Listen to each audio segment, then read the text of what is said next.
رمضان المبارک کا مہینہ شروع ہو گیا اور کچھ وظائف کچھ دعائیں ایسی ہیں جو بڑی خاص ہیں جو ان دنوں میں لازمی پڑھنی چاہیے.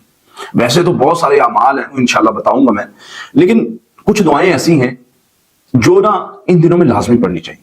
ایک دعا وہ اس لیے پڑھنی چاہیے تاکہ ہمیں اللہ تعالیٰ نے یہ جو توفیق دی ہے نا نیکی پہ چلنے کی, خیر کے کام کرنے کی توفیق دی ہے, روزہ رکھنے کی توفیق دی, قیام کرنے کی توفیق دی, قرآن پاک کی تلاوت کرنے کی توفیق دی, اللہ اس پر ہمیں قائم رکھے.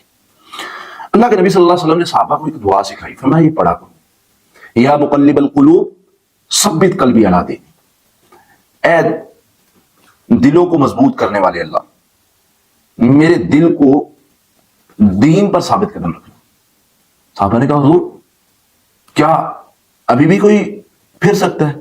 فرمایا نہیں, بات وہ نہیں ہے, بات ہے استقامت مانگنے کی. بات یہ ہے کہ اللہ کے انگلیوں میں پوری کائنات کے, اللہ کے ہاتھ میں پوری کائنات کے دل ہیں, وہ جب جس کو جدھر چاہے پھیر دے. اور دوسری دعا, یا مصرف القلوب صرف قلبی علی اطاعتک, اے دلوں کو پھیرنے والے اللہ میرے دل کو اپنی اطاعت کی طرف پھیر لے. مجھے کوشش کر کے جو آنا پڑتا ہے, جو مجھے میرے اندر جو ہڈلز آتی ہیں تیری بندگی کرنے کی طرف, ان میں جو ہڈلز آ رہی ہیں, جو سستیاں آ رہی ہیں, جو کاہلیاں آ رہی ہیں, جو مسائل آ رہے ہیں, اللہ ان کا کوئی حل کر دے. جب اس طریقے سے ہم چلیں گے نا تو پھر رزلٹ کو چھوڑ نکلے گا. اللہ سے جب ہم مانگیں گے اللہ میرے دل کو پھیر دے اپنی اطاعت کی طرف.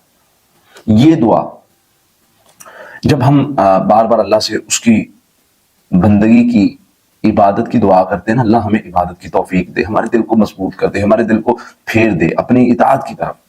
یقین کریں پھر میرا اللہ توفیق دیتا ہے.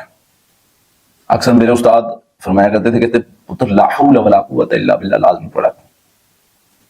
اس کا مفہوم کیا ہے؟ لفظی معنی اور چیز ہے, مفہوم جو میں سمجھانا چاہ رہا ہوں کہ اللہ میرے اندر کوئی کام کرنے کی طاقت نہیں ہے, خیر بھی تیرے مدد سے, شر سے بچنا بھی تیری مدد سے, نیکی بھی تیری مدد سے, گناہ سے بچنا بھی تیری مدد سے. تو جب ہم اللہ سے مانگیں گے کہ اللہ مجھے اس چیز سے بچا لے اور اس کام میں لگا دے, میں نہیں کر سکتا, یقین کریں اللہ کی توفیق ہوگی, ہمارے دل بدل جائیں گے, نیکی کے ساتھ جڑ جائیں گے. اور جب ہمارے دل نیکی کے ساتھ جڑیں گے پھر وہ جو اللہ تعالیٰ نے سکینت اتارنی ہے, سکون اتارنا ہے, برکات اتارنی ہے, وہ شر سے بچنے کی ہمارے لیے حفاظت اتارنی ہے, وہ ساری چیزیں ہمیں مل جائیں گی. ذکر کے ساتھ جڑنے کی ضرورت ہے, دعاؤں کے ذریعے اللہ سے مدد مانگنے کی ضرورت ہے, اور رزلٹ جو ملے گا آپ حیران رہ جائیں گے. اس لیے